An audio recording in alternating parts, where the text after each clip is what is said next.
Segundo ano, boa noite. Continuando aí na história do México, agora nós vamos então dar uma continuidade nessa ditadura de Porfírio, depois da Revolução, e até quando Zapata, então, ele acaba assumindo o governo e lança o Plano Ayla, tá? Então vamos lá.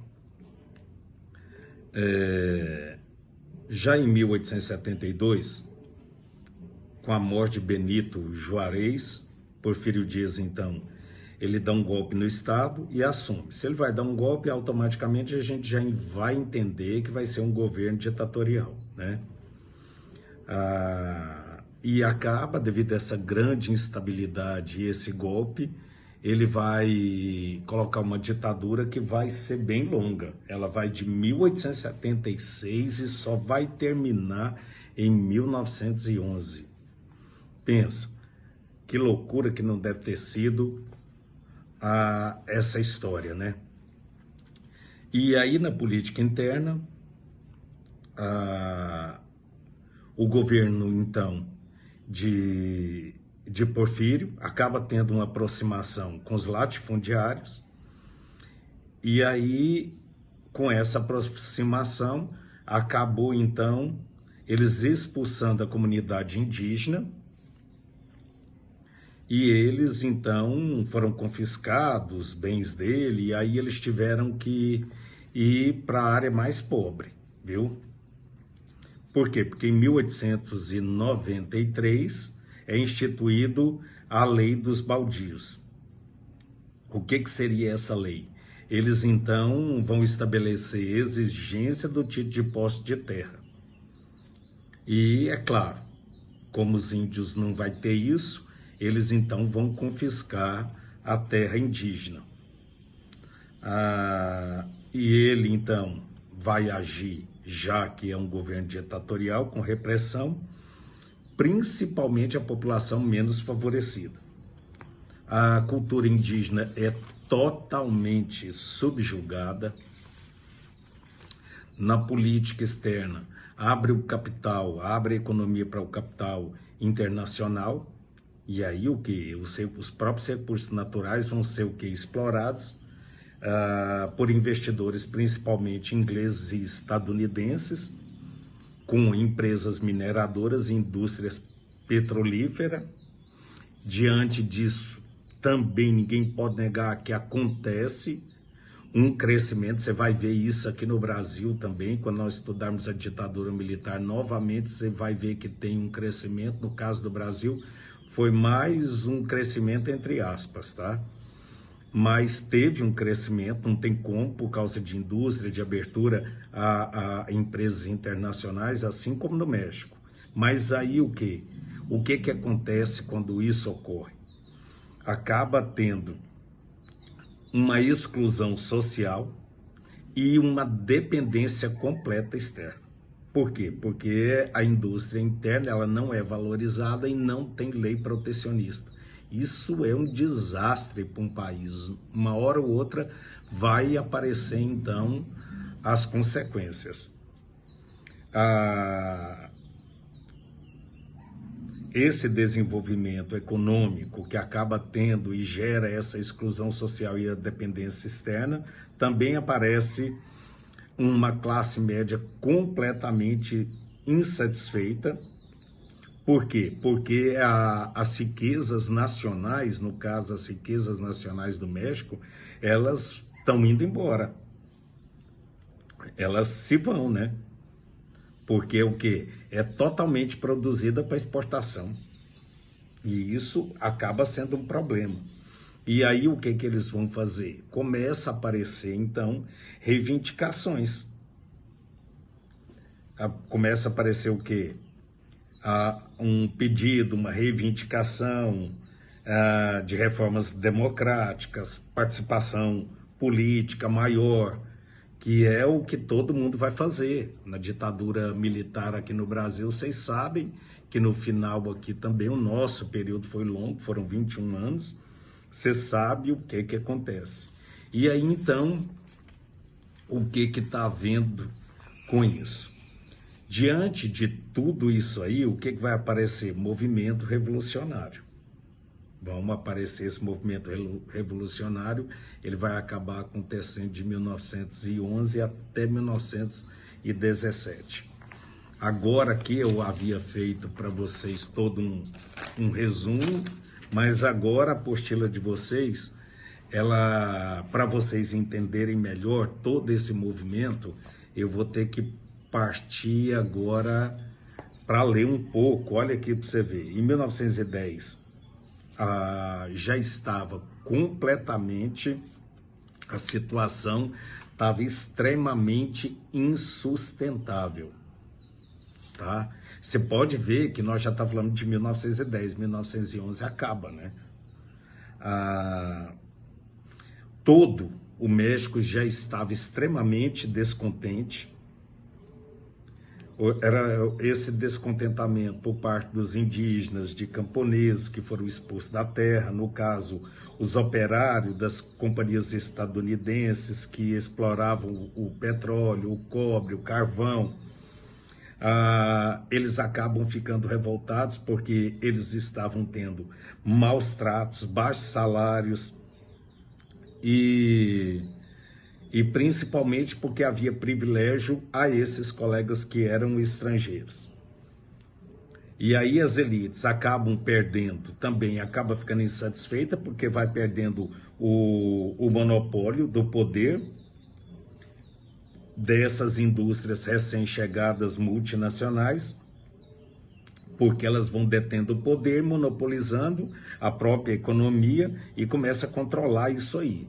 Aí é claro que eles não vão aceitar. Se a gente olhar, a gente está vendo que já é um movimento que já está abrangendo quase toda a classe mexicana, né? E aí no dia 20 de novembro de 1910, acaba acontecendo a primeira revolução social do século XX, e a candidatura, então, de quem? De Porfírio Dias. A sua 8ª reeleição acaba gerando uma indignação popular. E isso foi o estopim do movimento. E aí acaba reunindo diferentes segmentos da sociedade mexicana, encabeçada, então, por um fazendeiro do norte, que era Francisco Madero, lançado como candidato de oposição, e aí, então, temendo que ele pudesse vir a ganhar a eleição, Porfírio Dias acaba mandando prendê-lo, um pouco antes da eleição. E aí é claro que Porfírio Dias acaba se reelegendo, né? E Madero, então, ele é solto logo depois de pagar fiança, e vai ter o seu exílio no Texas.